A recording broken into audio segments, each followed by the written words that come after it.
Geliat penjualan properti di Indonesia semakin marak. Banyak pengembang menawarkan aneka jenis properti dengan penawaran yang menggiurkan. Iming-iming harga murah pun ditebar demi mendapatkan atensi para konsumen. Tetapi siapa sangka, di dalam pusaran bisnis properti yang ramai tersebut terselip juga jebakan pahit yang mengincar para konsumen.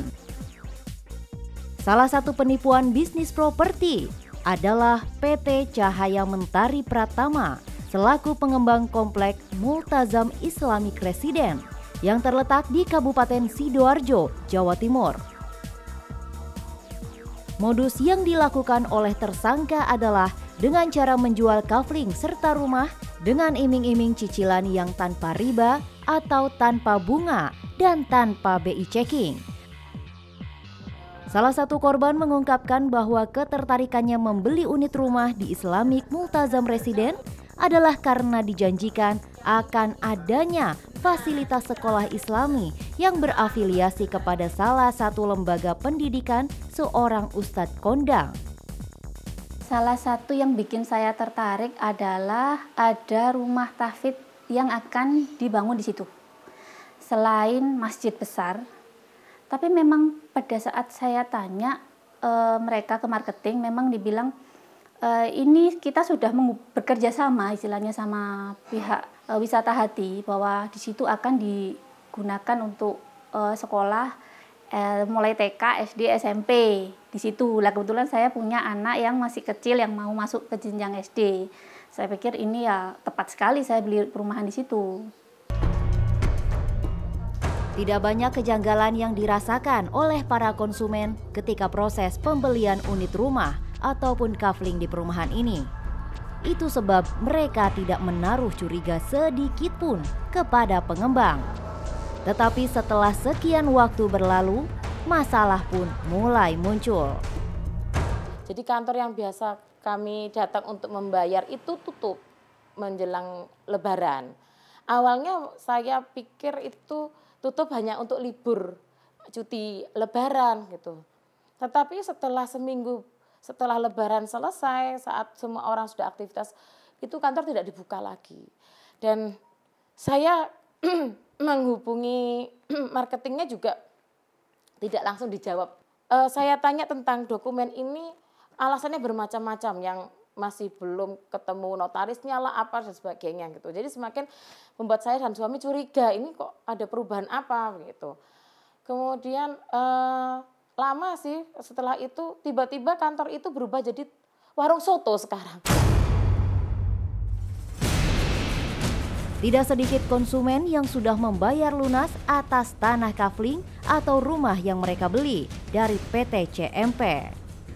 Data yang kami terima sedikitnya sudah ada 85 orang konsumen yang menyetor uang dengan total dana lebih dari 10 miliar rupiah. Jumlah ini masih terus meningkat setiap harinya seiring dengan terus masuknya laporan kepada pihak kepolisian. Karena dia sudah melakukan penipuan, mungkin ada hukum yang mengatur tentang hal ini. Kalau dia harus dihukum ya dia harus menjalani itu. Kalau misalnya dari usaha kami ini dari paguyuban bisa mendapatkan uangnya kembali, ya alhamdulillah berarti itu masih rezeki kami. Status tanah kemudian menjadi masalah yang baru mengikuti masalah pembangunan. Diketahui bahwa status tanah yang dijadikan lahan perumahan ternyata bukan milik pribadi PT CMP.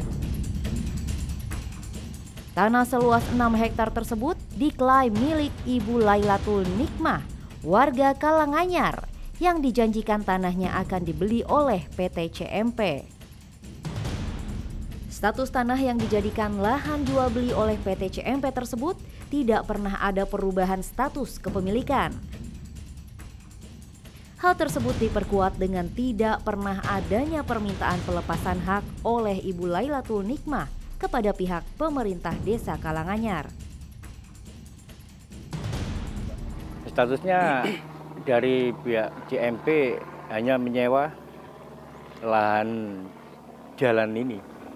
Sama Bapak? Iya, yang lebar kurang lebih 7,5 meter dan panjang kurang lebih 200 meter. Sistem sewanya seperti apa itu, Pak? Sistem sewanya secara lisan. Lisan aja. Dengan harga berapa, Pak? Dengan harga 250 juta 10 tahun. Sebelum akhir 2000 sudah saya niatan keluarga saya untuk menjual. Dan itu PT CMP ingin membeli. Dibeli tapi hanya DP 300 juta. Nah, dari total kalau kita hitung-hitung 13 miliar 500 juta, itu hanya dia kasih 300. 300 juta itu? Iya, waktu itu ini tak pinjami 300. Legalitas PT CMP pun menjadi tanda tanya besar. Menurut pengakuan pihak DPMPT SP Kabupaten Sidoarjo, PT CMP hanya pernah mengajukan izin lokasi saja dan tidak pernah mengajukan izin lainnya.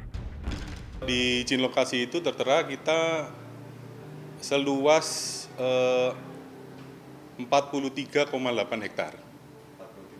43,8 hektar. Jadi pada tahun 2016 itu sejak izin lokasi PT Cahaya Mentari Pratama sampai hingga saat ini belum pernah mengeluarkan permohonan untuk izin lanjutannya. Apa aja, Pak? Jadi harusnya dia ada izin lingkungan, ada IMB. Nanti terakhir untuk IMB-nya bisa untuk perumahannya itu. Dirjen Pembiayaan Infrastruktur Pekerjaan Umum dan Perumahan Eko D. Heri Purwanto mengingatkan bahwa konsumen harus lebih hati-hati ketika membeli rumah. Ada beberapa tahap yang wajib konsumen lakukan ketika akan membeli sebuah properti. Pengembang ini adalah badan usaha yang berbadan hukum sebetulnya, ya. Jadi badan usaha ini keberadaannya bisa dicek di website kami di sireng.pu.go.id. Masyarakat bisa mencek di sana. Masyarakat luas, lembaga juga bisa cek, siapapun, karena tidak ada password untuk masuk ke sana. Hanya untuk melihat apakah developer yang rumahnya akan seseorang beli, itu tercantum di situ atau tidak. Setidaknya kalau memang ada di situ, itu artinya dia, developer itu bernaung di bawah asosiasi, dan tentu asosiasinya membina, bertanggung jawab, ikut bertanggung jawab. Tidak akan lari lah. Kalau misalnya kan sering kita dengar masyarakat memberikan down payment ke pengembang, terus tiba-tiba nggak ada suaranya. Nah, itu bisa diklaim ke asosiasi atau melalui kami di pemerintah gitu. Ada berbagai tips dan trik wajib yang harus dilakukan calon konsumen. Salah satunya adalah jangan pernah malas untuk menanyakan legalitas dan track record si pengembang. Ada yang memang oknum pengembang melakukan penipuan-penipuan dan itu unsurnya sengaja. Misalnya dengan menjual rumah hanya mendirikan tanda bahwa tanah ini akan dibangun perumahan. Masyarakat berbondong-bondong untuk komunikasi dan melakukan pembayaran uang muka. Dan biasanya yang cara-cara seperti itu menjual harga rumahnya murah. Nah, ini yang juga ada di murah. Sehingga waktu membayar uang DP dan lain sebagainya, pengembang hilang. Ternyata tanah itu bukanlah tanah dia. Ini juga perlu hati-hati, ya kan? Memang masyarakat intinya ditelusurin dulu bagaimana legalitas perusahaan. Itu penting, ya. Legalitas perusahaan dan legalitas proyek. Banyak legalitas perusahaan ada, tapi legalitas proyeknya tidak ada.